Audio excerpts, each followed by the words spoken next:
नमस्कार.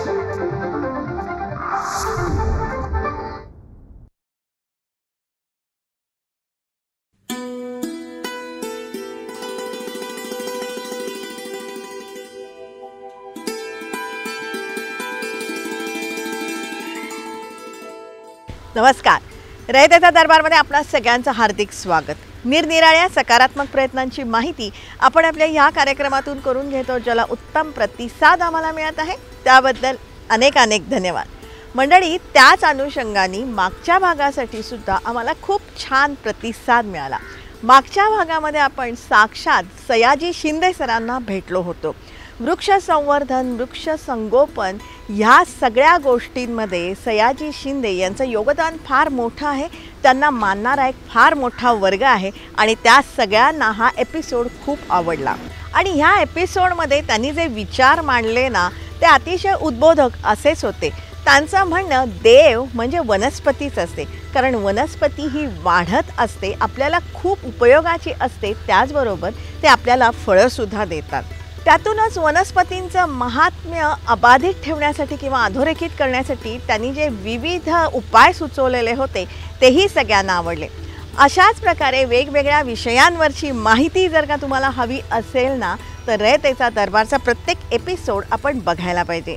त्यासाठीच एकमेकांना मदत करू, एकमेकांची काळजी घेऊया आणि सगळ्यांचं जगणं समृद्ध करूया. त्यासाठीच रयतेचा दरबार.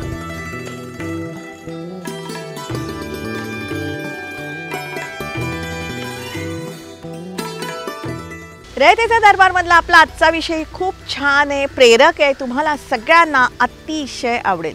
जीवन जगण्यामध्ये आपल्याला जो संघर्ष करायला लागतो ना, त्या संघर्षाची ही कहाणी आहे. या संघर्षातून फुललेल्या एका यशस्वी व्यक्तिमत्वाची ही यशोगाथा आहे. स्त्री ही अबला आहे हा समज पूर्णपणे खोडून टाकून स्वतःच्या कर्तृत्वावरती समाजामध्ये स्वतःचं स्थान निर्माण करणं म्हणजे नेमकं काय हे आज आपण समजून घेणार आहोत.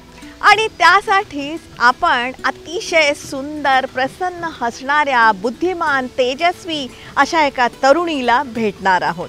पण सर्वप्रथम तिचं शिक्षण नेमकं काय आहे ना, हे तिच्याच तोंडून ऐकूया. माझं MA इकॉनॉमिक्स, MBA HR आणि सेक इन इकॉनॉमिक्स आणि आता मी PhDच्या इंटरव्ह्यूला क्वालिफाय झाली आहे. हो, MPSC मधून आता मी महसूल सहाय्यकपदी निवड झाली. ही आहे प्राध्यापिका अमृता करवंदे. MPSC मधून महसूल सहाय्यक म्हणून तिची निवड झाली आहे आणि आजवर तिला 100च्या वर पुरस्कार मिळालेले आहेत.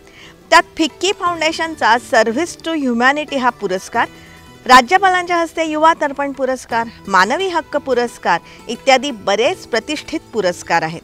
हे सगळे पुरस्कार तिला तिच्या कार्याबद्दल मिळालेले आहेत. मंडळी, आपल्या राज्यातल्या समस्त अनाथ मुलामुलींना आरक्षण मिळावं म्हणून अमृतानं लढा पुकारला आणि हे आरक्षण तिनं अनाथांना मिळवून दिलं. 2 एप्रिल 2018ला डिक्लेअर करून टाकलं महाराष्ट्रामध्ये सर्व अनाथ मुलांना 1% रिझर्वेशन शिक्षण, नोकरी, इतर तत्सम गोष्टीमध्ये. असा हा निर्णय इतिहास घडला त्यावेळेस. आणि मग तेव्हापासून आता थोडे थोडे रिफॉर्म्स होत आहेत.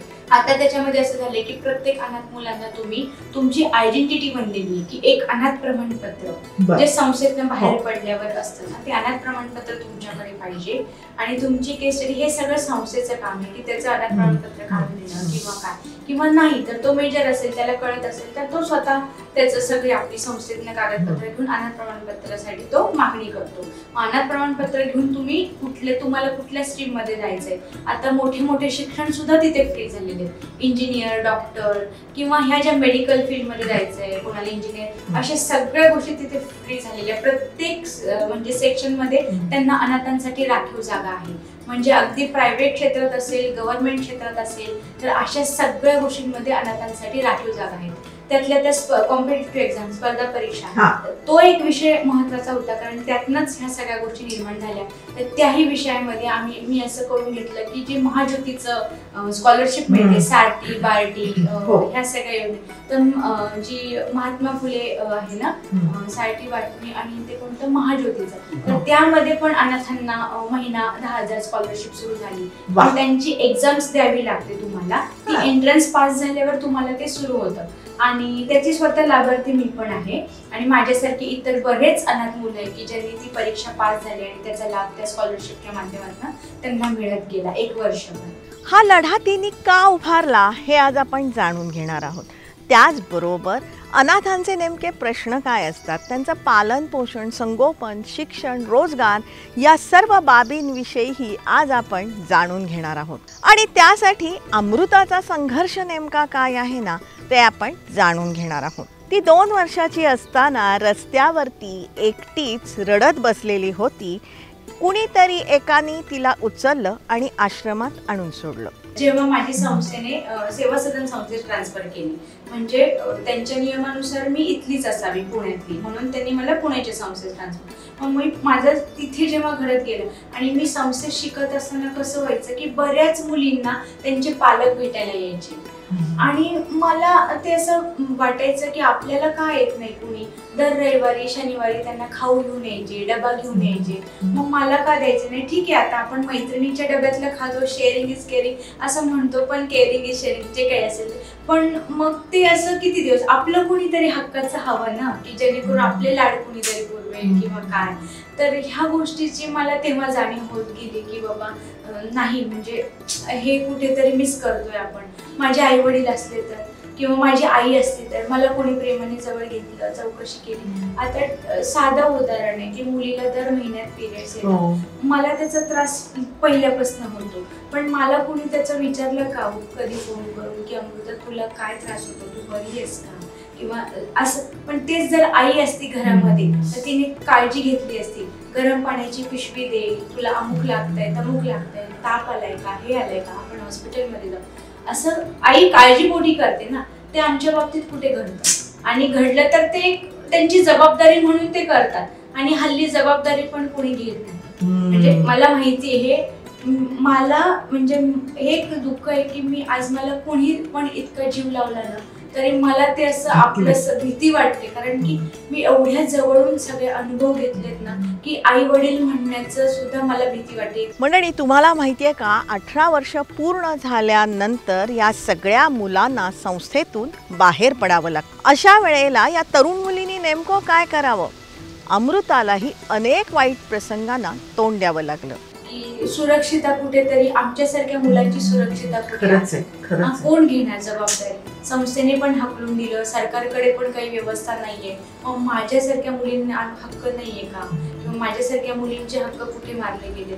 आपण चाइल्ड राईट्सचा अभ्यास करतो, मोठ्या मोठ्या गप्पा मारतो की ह्या कायद्याने महिलांना एवढं अधिकार आहे, पण खऱ्या गोष्टी कुठे आहेत. आणि मी अनाथ आहे हो.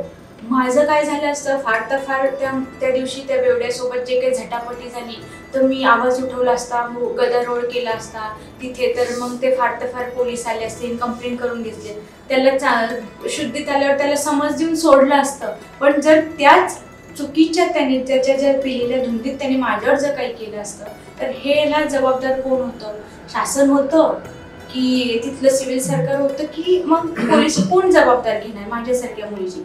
आणि उद्या ह्या गोष्टीतनं चुकीचं निर्माण झालं तर मग काय करायचं. मग आम्ही अनाथ बाबा बेवारस आहे, तिला कोण विचारलं पाहिजे. ह्या म्हणजे किती ह्या गोष्टी फेस करायच्या एखाद्याने आयुष्यामध्ये. आणि त्यातूनच शिक्षण घेणं हे अत्यंत महत्त्वाचं आहे हे अमृताला पटलं आणि ती उच्च शिक्षण घेऊ लागली. पण त्यातही अनाथ असल्यामुळे तिला अनेक समस्या आल्या. मुळात अनाथ ही कॅटेगरीच नसल्यामुळे या सगळ्या अनाथ मुलामुलींना शिक्षण घेताना ओपन कॅटेगरीतून शिक्षण घ्यावं लागतं. शिक्षण हे महत्त्वाचं घटक आहे. सगळं शिक्षण हे ओपन मधून झालेलं आहे. हे सगळं मी स्वतःचं शिक्षण मॅडम खरं सांगते, मी कोणाकडे सहानुभूती गेले नाही की मी अनाथ आहे मला मदत करा.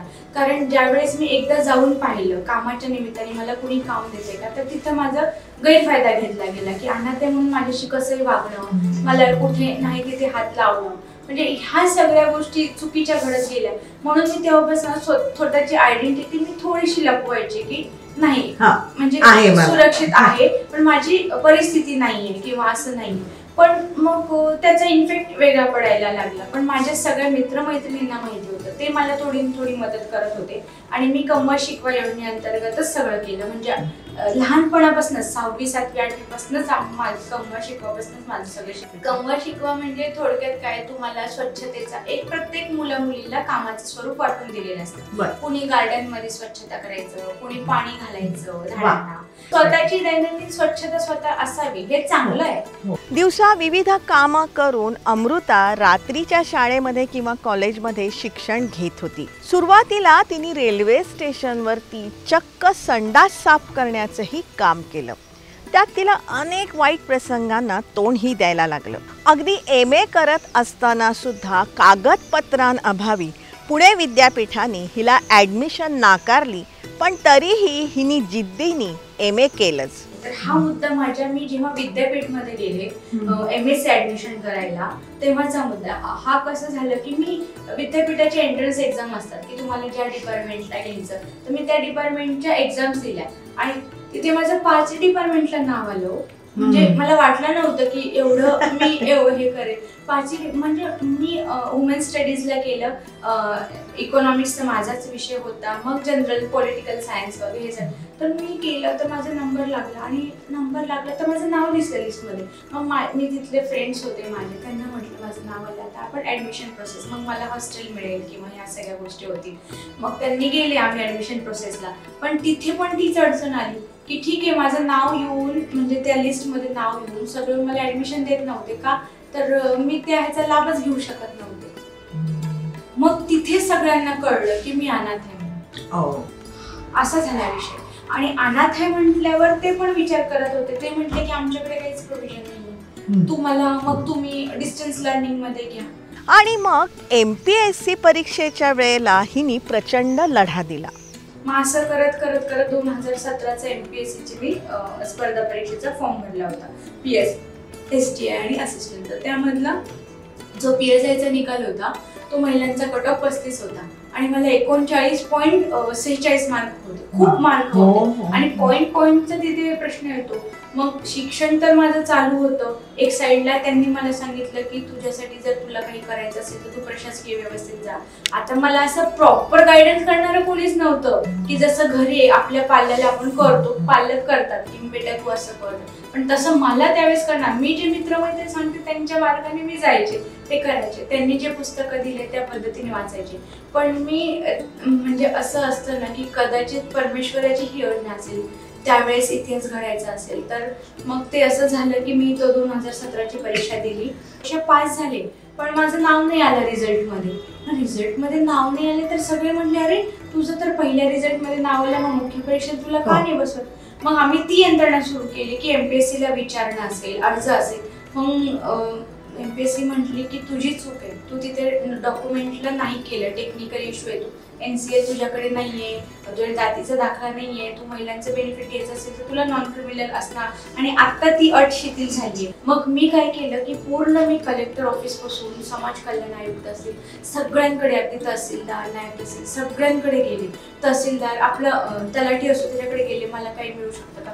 ते म्हणे की बेटा तुला पत्ता देणार तर कोणाचा देणार, तुझी ओळख ना पाळत कोण घेणार ही जबाबदारी तुझी. मग असं करत करत कलेक्टरांचे केले. कलेक्टर सर म्हटले की बेटा बघ तुझं अभिनंदन, तू ही परीक्षा पास झाली, तुझं कौतुक आहे, एवढ्या लहान वयात तू केली, पण ह्या फाईलवर मी सही करतो पण माझ्या हातात काहीच नाही बेटा. मी फक्त तुला मार्गदर्शन करू शकतो की कसं कर. तुला हे शासनाच्या दरबारी जाऊन मंत्रालयात कोणाला तरी मांडावं लागेल. आणि मग हिच्या समस्येची किंवा लढ्याची दखल मीडियानं घेतली आणि मग हिच्या लढ्याची यशस्वी वाटचाल सुरू झाली. या सगळ्या गोष्टी मीडियात हायलाईट झाल्या. मग माझ्याच टीममधले राहुल सर म्हणून आहेत, त्यांना कोणीतरी आदरणीय शिखर भारती सरांचा नंबर दिला. मग मी त्यांच्याशी संपर्क साधला. तर सुरुवातीला त्यांनी काही दिला नाही मला संपर्क. नंतर मग मी जेव्हा त्यांना मेसेज केला की एक असा विषय, मग त्यांनी मला तातडीने मग फोन केला लगेच आणि मला मंत्रालयात बोलून घेतलं. आणि जेव्हा मंत्रालयात बोलून घेतलं तेव्हा मी त्यांना माझे सगळे मित्रमैत्रिणी सगळी टीम आम्ही गेलो होतो, त्यांना माझी फाईल दाखवली, माझे रिझल्ट्स दाखवले, सगळं मी त्यांना सांगितलं समजून. तेव्हा तो हळवा क्षण होता की त्यांच्याही डोळ्यात पाणी आलं होतं. कारण एक रेल्वे स्टेशनवर राहणारी मुलगी, एक एवढा संघर्ष करून मुलगी जिला कुणी नाहीये, म्हणजे आई वडील नाही, संस्थेने बाहेर काढलेला अशी मुलगी जर MPSC ओपन मधून पास होत असेल तर हिला आपण न्याय दिलाच पाहिजे असं तेव्हा त्यांना वाटलं आणि तो एक त्यांच्यासाठी खूप हळवा विषय झाला. आणि मग हे साऱ्या अनाथांचे प्रश्न तत्कालीन मुख्यमंत्री देवेंद्र फडणवीस यांच्या पुढे थेटपणे मांडण्यात आले. मग तेव्हा मी ह्या सगळ्या गोष्टीला वाचा फोडली. मग त्यावेळेस तातडीने त्यांनी देवेंद्रजी फडणवीस साहेबांचे तेव्हा मुख्यमंत्री होते ते, योगायोगाने तुम्ही मुलाखत घेताय ते आजही मुख्यमंत्री आहेत, तर त्यावेळेस त्यांनी हा सगळा विषय त्यांना सांगितला आणि मग त्यांनी सुद्धा ह्याच्याबद्दल इतकी म्हणजे छान रिस्पॉन्स दिला. त्यांच्या तातडीची कामं बाजूला ठेवली आणि हा त्यांनी चांगला ऐकून घेतला माझ्याकडनं.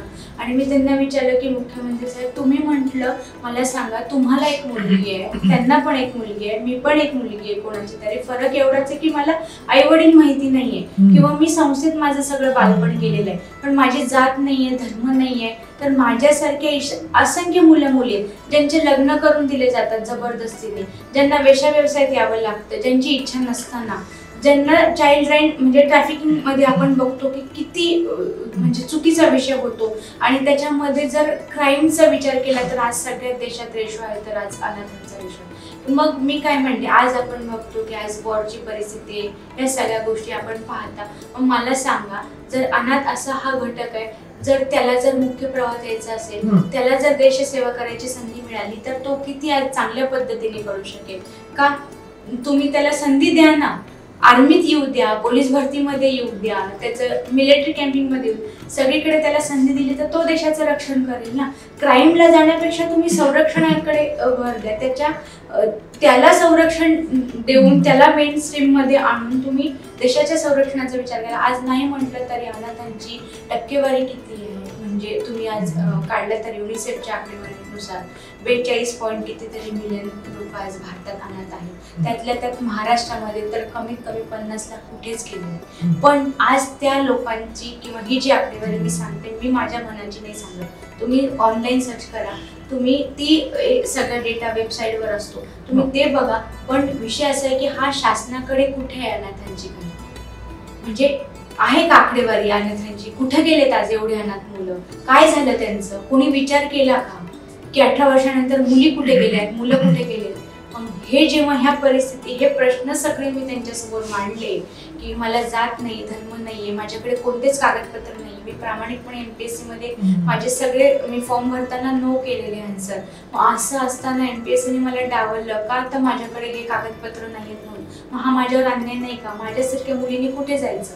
मग त्यावेळेस ते अतिशय म्हणजे इतके संवेदनशील त्या मला आठवतो तो प्रसंग मॅम की त्या दिवशी ते रात्री त्यांना झोप आली नाही देवेंद्रजींना आणि श्रीकांत भारती सरांनी आणि त्या दिवशी त्यांनी हे सगळं ऐकलं. त्यावेळेस त्यांनी रात्री 2 वाजताचा प्रसंग तो श्रीकांत भारती सरांना बंगल्यावर बोलून घेतला आणि म्हटले की नाही श्रीकांत आपण ह्या घटकासाठी काहीतरी केलं पाहिजे. हा कसं काय आपल्या म्हणजे डोक्यातला राहिला किंवा इतके वर्ष कसं काय हे झालं.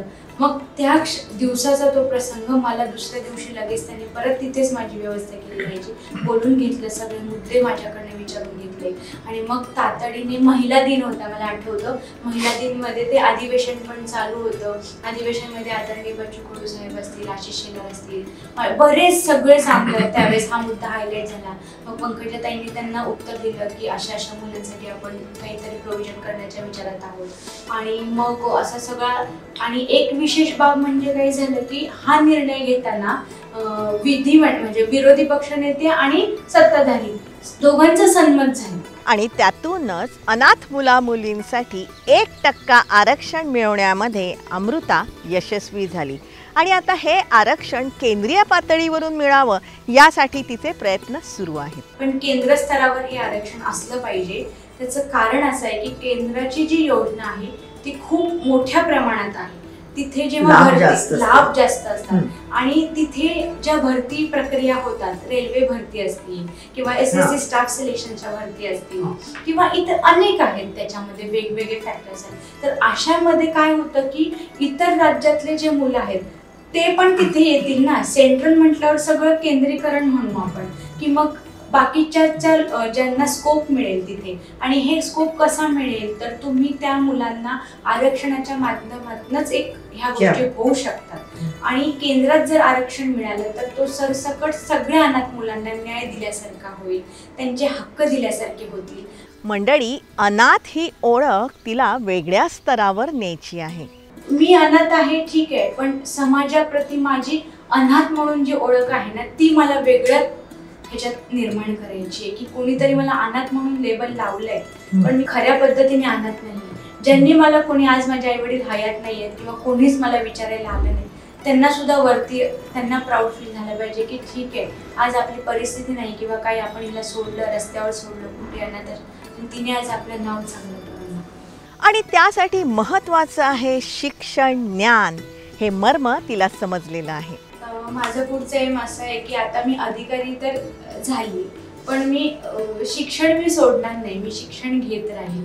मला शेवटच्या टप्प्यापर्यंत शिक्षण घ्यायला आवडेल. अजून काय काय शिकायचंय? आता बघेल, म्हणजे माझ्या समोर जसं जसं इंटरेस्ट निर्माण होईल. आता मला ज्या PhD कशावर? माझं इकॉनॉमिक्स प्लस सोशो इकॉनॉमिक्स म्हणजे हा पण विषय आहे. त्याच्यामध्ये अनाथांच्या विषयातच थोडक्यात आहे. त्याला आर्थिक सक्षमीकरण, अनाथांचं कशा बाबतीत कसं आहे, आणि ह्या सगळे विषय आहेत त्याच्यामध्ये.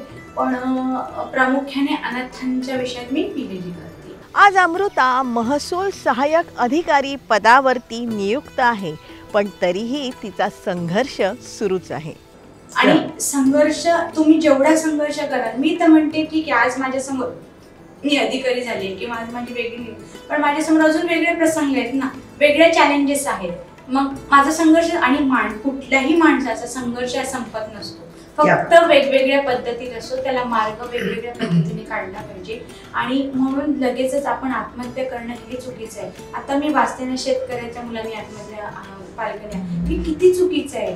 जाणारा तो बाई जाते, पण त्या महिलेला असं वाटत नाही का की आपण गेल्यावर आपला परिवार अनाथ होणार आहे, मुलं अनाथ होणार आहे, ते कुठे जातील. म्हणजे किती मोठं हे समस्या आहे. तर थोडासा ह्यांनी विचार करायला पाहिजे की आपण जे काही करतो असं नाहीये की उत्तर नाहीये. थोडं थांबा, वेळ घ्या, थोडा विचार करा. स्वतःसाठी उभं राहणं, आणि तुम्ही चांगलं शिक्षण घेतलं तर तुम्हाला अभ्यासाच्या माध्यमातून तुम्ही मात करू शकता तुमच्या परिस्थितीत. शिक्षण महत्वाचं आहे. संघर्षाशी मैत्री करा, स्वतःसाठी उभं राहा आणि यश मिळवा, असं अमृता आपल्याला सांगते. रस्त्यावर एकटीच रडणारी 2 वर्षाची मुलगी ते अनाथांसाठी आरक्षण मिळवून देणारी प्राध्यापक अमृता करवंदे, हा जो संपूर्ण प्रवास आहे ना, हा खरंच दैदिप्यमान आहे. म्हणजे हिने जो संघर्ष केला, जे कष्ट सहन केले, त्याच्याविषयी वाईट वाटावं का तिने हे जे यश मिळवलंय त्याच्यासाठी अभिमान वाटावा. आपण या यशाचा अभिमानच साजरा करूया. आणि त्यातूनच तिचं म्हणणं असं आहे की अनाथांना सहानुभूती नको आहे, अनाथांना तुम्ही मदत करा. हेच आपण करायला पाहिजे. त्याच अनुषंगाने आपला आजचा भाग तुम्हाला कसा वाटला हे तुम्ही जरूर आम्हाला कळवा. संपर्कासाठी आमचा पत्ता आहे raytechadarbar@gmail.com. जरूर आमच्याशी संपर्क साधा. तुमच्याकडे काही माहिती असेल, प्रश्न असतील, सूचना असतील, त्या तुम्ही आमच्यापर्यंत नक्कीच पोचवा.